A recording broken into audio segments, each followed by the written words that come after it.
नितिन एक private company में job करता था और जिस शहर में वह जॉब करता था उसी शहर में उसकी अमृता नाम की लड़की से सगाई हुई थी।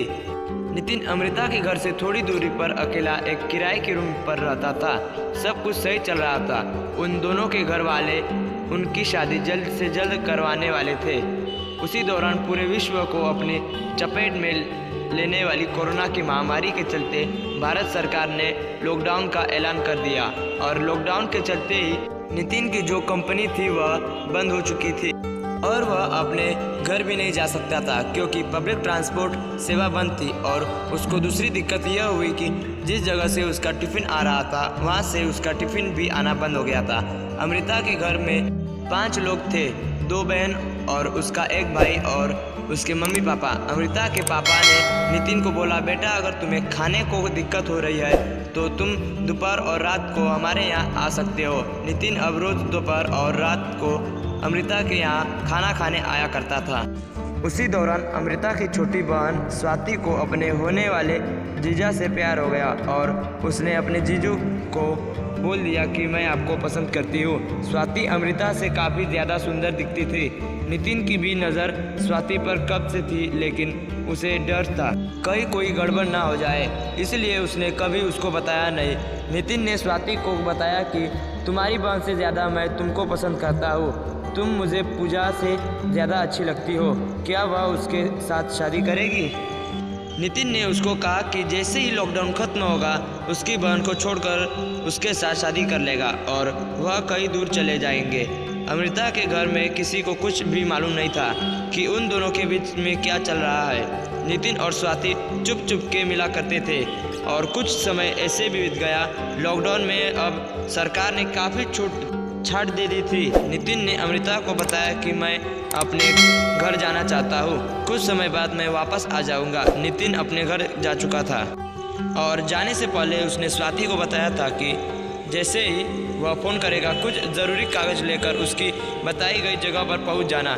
3 दिन बाद नितिन ने स्वाति को फ़ोन किया और उसने बताया कि कल सुबह इतने बजे इस जगह पर पहुंच जाना, मैं तुम्हें वहां से ले जाऊंगा। जैसे कि दोनों के बीच तय हुआ था, नितिन स्वाति को लेकर निकल चुका था।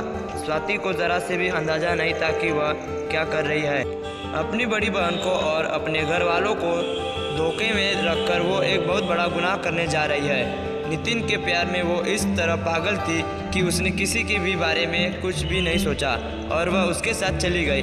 और दोपहर को वो दोनों एक जगह पर रुक गए जहाँ पर नितिन ने स्वाति के साथ शारीरिक संबंध बनाया। फिर कुछ देर बाद नितिन ने बोला कि मैं बाहर जा रहा हूँ हमारी शादी का बंदोबस्त करने के लिए, तुम यहीं पर रहो, मैं तुम्हें आकर ले जाता हूँ।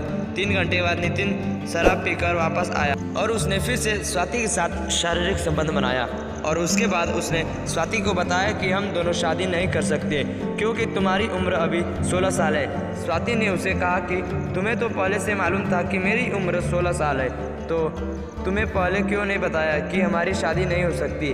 नितिन ने उसे बताया कि मैं सच्चे दिल से प्यार करता हूँ और मैं नहीं चाहता कि तुमसे पहले मैं तुम्हारी बहन अमृता के साथ सोऊं, इसलिए मैं तुमको अपने साथ लाया हूँ और हमारे बीच जो भी कुछ हुआ है वह किसी को भी पता चलना नहीं चाहिए। अभी मैं अमृता से शादी कर लूँगा और फिर 2 साल के बाद मैं अमृता को छोड़ दूँगा और हम दोनों कहीं दूर चले जाएंगे। अभी मैं तुम्हें वापस अपने घर छोड़ दूँगा और कोई पूछे तो बता देना कि किसी सहेली के घर पे थी। स्वाति को समझ आ चुका था कि कैसे उसके जीजा ने उसकी वहश मिटाने के लिए उसका इस्तेमाल किया। ठीक है कहकर उसने बोला, मुझे घर छोड़ दो। नितिन ने उसे वहीं पर छोड़ गया जहाँ से सुबह ले गया था।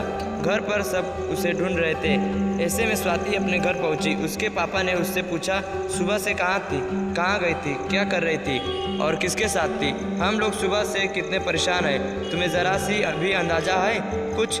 नितिन को यकीन था कि स्वाति किसी को कुछ नहीं बताएगी, लेकिन वह गलत था। स्वाति ने अपने पापा को सब कुछ बता दिया, कैसे उन दोनों में प्यार हुआ और कैसे शादी करने का प्लान बनाया और कैसे नितिन ने उसके भोलेपन का फ़ायदा उठाकर उसके साथ 2 बार शारीरिक संबंध बनाए। यह सब सुनकर उसके पिताजी गुस्से से आग बबूले हो गए और बहुत बुरी तरह से स्वाति को पीटने लगे। स्वाति की यह हरकत देखकर उसकी बड़ी बहन अमृता को बहुत दुख हुआ और कहने लगी, स्वाति मुझे तुम्हें अपनी बहन कहते हुए भी बहुत शर्म आती है। और उसने स्वाति को जोर से थप्पड़ लगा दी और थोड़ी देर बाद वो सब पुलिस स्टेशन पहुँचे और नितिन के खिलाफ कंप्लेंट लिखवाई। पुलिस ने कंप्लेंट लिखी और आगे नितिन को पकड़ने की कार्रवाई शुरू की। आजकल के लोग बहुत नादान हो गए हैं, ज़रा से भी सोचते नहीं और अपने कदम आगे बढ़ा लेते हैं। यह भी नहीं सोचते कि मैं क्या कर रहा हूँ। एक बार सोच लेते कि वह मेरी बहन है, मेरे पिता है, भाई है, मेरा पूरा परिवार है। अगर मैं ऐसा करूँगी तो उन सबका क्या होगा। अपनी खुशियों को पाने के लिए दूसरों की खुशियाँ न लूटे, थोड़ी दूसरे के बारे में भी सोचना शुरू कर।